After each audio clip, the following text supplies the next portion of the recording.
Recently, a massive earthquake was felt in Myanmar, Thailand region.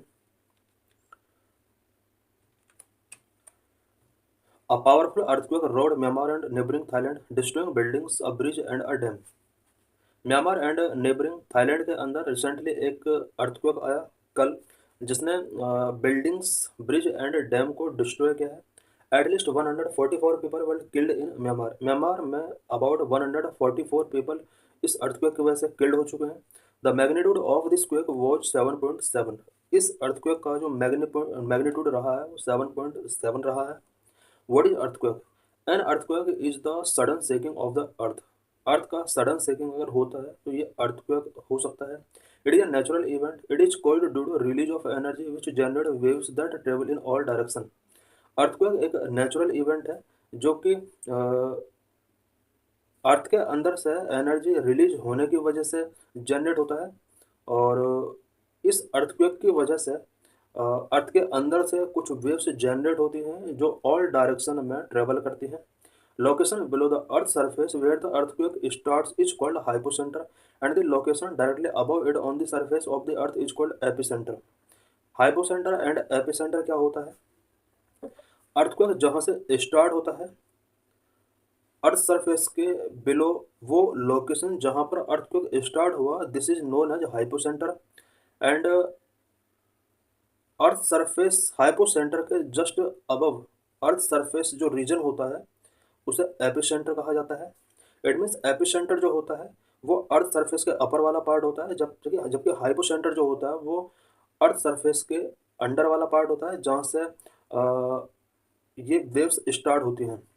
Earthquake vibration are called seismic wave which travel through the earth and are recorded on instrument called seismograph. Earthquake waves को seismic waves कहा जाता है जो कि अर्थ के अंदर travel करती हैं, और एक instrument which is known as seismograph पर इसको रिकॉर्ड किया जाता है। Types of earthquake and its causes. Earthquake कितने टाइप का हो सकता है एंड अलग अलग टाइप के अर्थक्वेक का कॉज क्या होता है? Number 1 tectonic earthquake, number 2 volcanic earthquake, number 3 human induced earthquake. Number 1 tectonic earthquake. When tectonic plate move it cause movement at the fault. जब टेक्टोनिक प्लेट मूव करती है तो इसकी वजह से फॉल्ट पर मूवमेंट होता है। Thus the slipping of land along the fault line along convergent divergent and transform boundaries called earthquake. Tectonic plates lithosphere plate are constantly shifting due to slowly flowing mantle layer below. Tectonic plate के अंदर always shifting होता रहता है because tectonic plate के below mantle layer के, specially जो below layer है, core layer, crust mantle और कोर लेयर के अंदर कंटिन्यू फ्लोइंग होता रहता है। इसका जो इम्पैक्ट होता है वो टेक्टोनिक प्लेट पर पड़ता है, और टेक्टोनिक प्लेट के अंदर कुछ वाइब्रेशंस होती हैं। This non stop movement cause stress on earth crust. When the stress go to large it leads to crack called faults.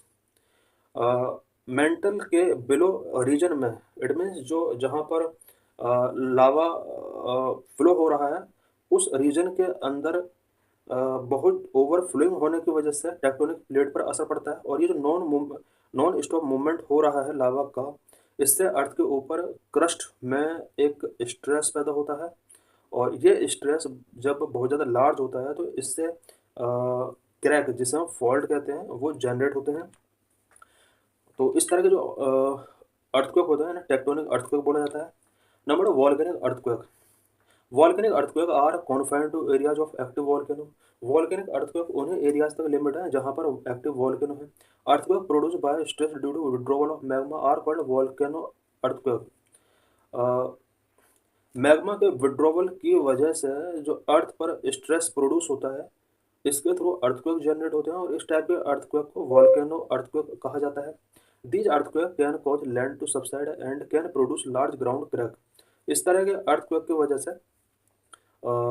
Land subside हो सकता है। These earthquake can occur as rock is moving to fill in spaces where magma is no longer present. ये earthquake इसलिए produce होते हैं because rock का यहाँ पर मूविंग होता है। Number 3 human induced earthquake.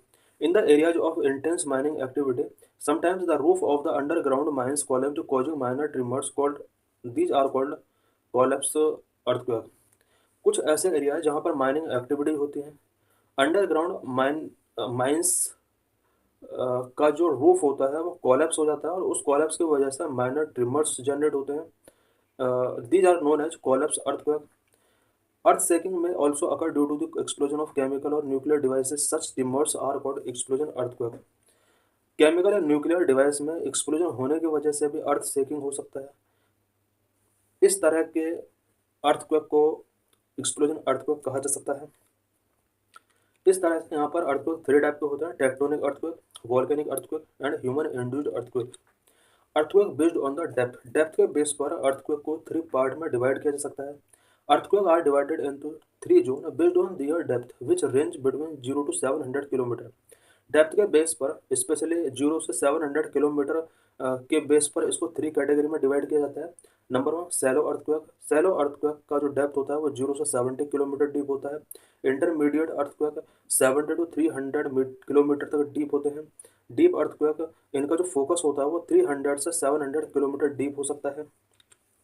Distribution of earthquake, three large zone of earthquake. Earth पर अर्थक्वेक के थ्री लार्ज जोन है। Number one, circum Pacific seismic belt which is known as ring of fire. Number two, alpide earthquake belt, mid continental belt के तौर पर इसको जाना जाता है। Number three, submerged mid Atlantic ridge belt. Number one, circum Pacific seismic belt, this is world's greatest earthquake belt which is found along the rim of the Pacific region. Circum Pacific seismic belt जो होता है वो rim of Pacific ocean के चारों तरफ का जो reason है, इसको हम सर्कम पैसिफिक सेस्मिक बेल्ट कहते हैं, जो कि वर्ल्ड का ग्रेटेस्ट अर्थक्वेक बेल्ट है। This belt is also known as ring of fire. About 81% of our planet's largest earthquake occur here. Earth planet पर आने वाले लार्जेस्ट अर्थक्वेक में से 81% earthquake ring of fire circum Pacific seismic belt के अंदर आते हैं। The belt exists along boundaries of tectonic plates, where plates of mostly oceanic crust are sinking beneath another plate. Earthquakes in these subduction zones are caused by slip between plates and rupture within plates. Number two, Alpine earthquake belt, mid-continental belt. This belt extends from Java to Sumatra through the Himalayas and Mediterranean and out into the Atlantic. Alpide earthquake belt जो होता है वो जावा से Sumatra और उसके बाद Himalayan reason का जो एरिया, साथ ही मेडिटेरियन होते हुए ये अटलांटिक ओशन में पहुंचता है। पूरा रीजन जो होता है Java to Sumatra, Himalaya, Mediterranean and Atlantic region जो है, ये एल्पाइड अर्थक्वेक बेल्ट है। This belt account for about 17% of the world's largest earthquake. World largest earthquake का 70% के लिए एल्पाइड अर्थक्वेक बेल्ट रिस्पॉन्सिबल है। Number three, submerged mid Atlantic ridge belt, the ridge marks where two tectonic plate are spreading apart. Submerged mid Atlantic ridge belt, ridge एक ऐसा area होता है जहाँ पर टू टेक्टोनिक प्लेट्स स्प्रेडिंग होती हैं। Most of the mid Atlantic ridge is deep under water and far from human development. ज़्यादातर mid Atlantic ridge जो होते हैं वो अंडर वाटर डीप होते हैं, जो कि ह्यूमन डेवलपमेंट से बहुत दूर होते हैं। मेजरमेंट ऑफ अर्थक्वेक, अर्थक्वेक का मेजरमेंट कैसे किया जाता है? The earthquake event are measured either according to magnitude और intensity of the shock.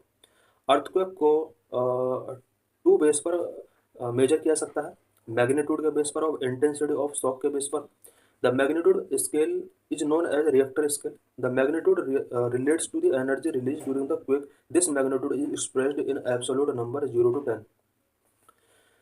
Magnitude scale को रिएक्टर स्केल के नाम से भी जाना जाता है, जो कि क्वेक के ड्यूरिंग जो एनर्जी रिलीज होती है उसको मेजर करता है, और मैग्नीट्यूड को 0 to 10 नंबर के साथ एक्सप्रेस किया जाता है। अभी हमने जो देखा 7.7 मैग्नीट्यूड का अर्थक्वेक आया है, वो अर्थक्वेक की रिलीज की गई एनर्जी के बेस पर है।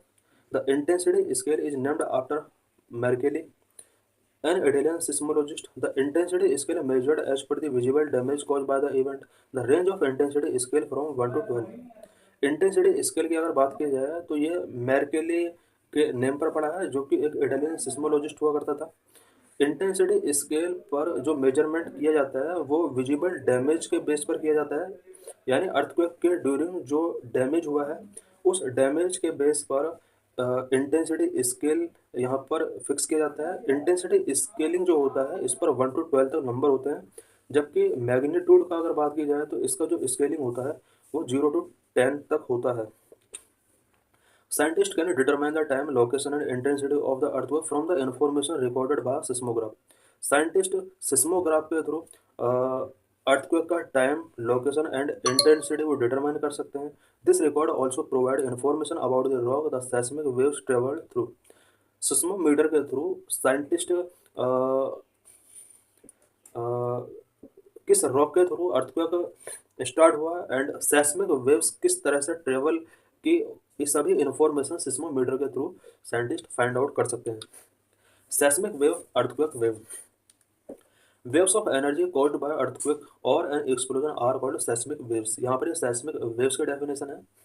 अर्थक्वेक की वजह से जो एनर्जी की वेव रिलीज होती है, इस एनर्जी को, या एक्सप्लोजन अगर किसी टाइप का होता है, इस एक्सप्लोजन की वजह से जो एनर्जी वेव्स होती हैं, इसको हम सेस्मिक वेव कह सकते हैं.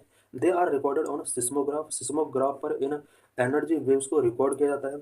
Earthquake waves are basically of two types. Earthquake का जो वेव्स होता है बेसिकली टू टाइप की वेव होती है. Number 1 body waves, number 2 surface waves. Body waves are generated due to release of energy at the focus and move in all directions traveling through the body of the earth. Hence the name body waves. Body waves जो होती हैं वो earthquake के focus के through जो भी energy release होती है उसके थ्रू बॉडी वेव्स जनरेट होती है और ये अर्थ के अंदर ऑल डायरेक्शन में ट्रेवल करती है अर्थ की बॉडी के थ्रू. यही वजह है कि इन बॉडी वेव्स कहा जाता है. बॉडी वेव्स जो होती हैं ये अर्थक्वेक के फोकस से स्टार्ट होती हैं. There are two types of body waves. They are called P waves and S wave. Body wave two type की होती हैं, P waves and S wave. P waves और primary wave move faster and are first to arrive at the surface.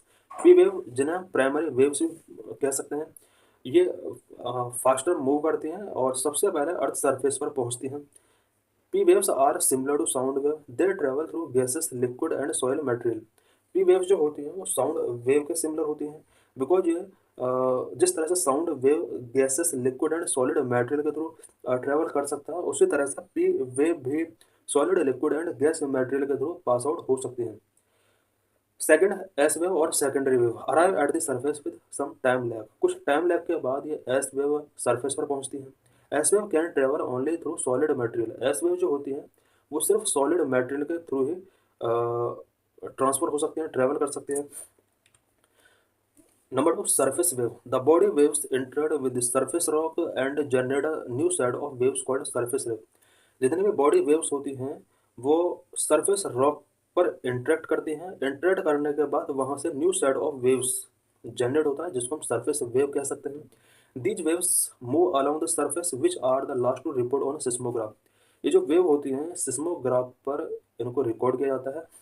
These wave are more destructive. They cause displacement of rock and hence the collapse. ये जो wave होती हैं surface wave ये मोर destructive होती हैं and rock का displacement इनकी वजह से हो सकता है और बहुत ज़्यादा कोलैप्स इस सिचुएशन में देखने को मिलता है. Earthquake in India. Our country, India, is one of the highly earthquake-affected countries because of the presence of technically active Yangfold Mountain Himalaya. Because India Yangfold Mountain Himalayan region में पड़ता है और यही वजह है कि इंडिया earthquake affected countries में आता है. India has been divided into 4 seismic zone, second, third, fourth, fifth. India को 4 seismic जोन में डिवाइड किया गया है. Second zone, third zone, fourth और फिफ्थ जोन में इसको डिवाइड किया गया है. हम देख सकते हैं कि इंडिया के किस रीजन में अर्थक्वेक का इंटेंसिटी क्या रहता है और किस एरिया को किस जोन में रखा गया है. सबसे पहले हम जोन 5 की बात करते हैं. वेरी हाई रिस्क जोन होता है. Area level two seeking intensity 9. Zone 5 के अंदर ये वेरी हाई रिस्क जोन होता है. जैसे हम देख सकते हैं north Gujarat and north eastern area, Uttarakhand और पंजाब, ये वो एरियाज हैं जो कि वेरी हाई रिस्क जोन यानी जोन 5 में इसको रखा गया है. और जोन 5 में जो अर्थक्वेक आते हैं वो अबाउट 9 मैग्नीट्यूड तक का अर्थक्वेक हो सकता है. जोन 4 हाई रिस्क जोन होता है जिसमें इंटेंसिटी अर्थक्वेक का 8 तक हो सकता है. जोन 3 मॉडरेट रिस्क जोन होता है जिसमें अर्थक्वेक का इंटेंसिटी 7 तक हो सकता है. जोन 2 लो रिस्क जोन है जहां अर्थक्वेक का इंटेंसिटी 6 एंड लोअर तक हो सकता है. इट मीन्स यहाँ पर हम देख सकते हैं सेकंड जोन में आने वाले जो अर्थक्वेक हैं वो माइनर अर्थक्वेक हैं.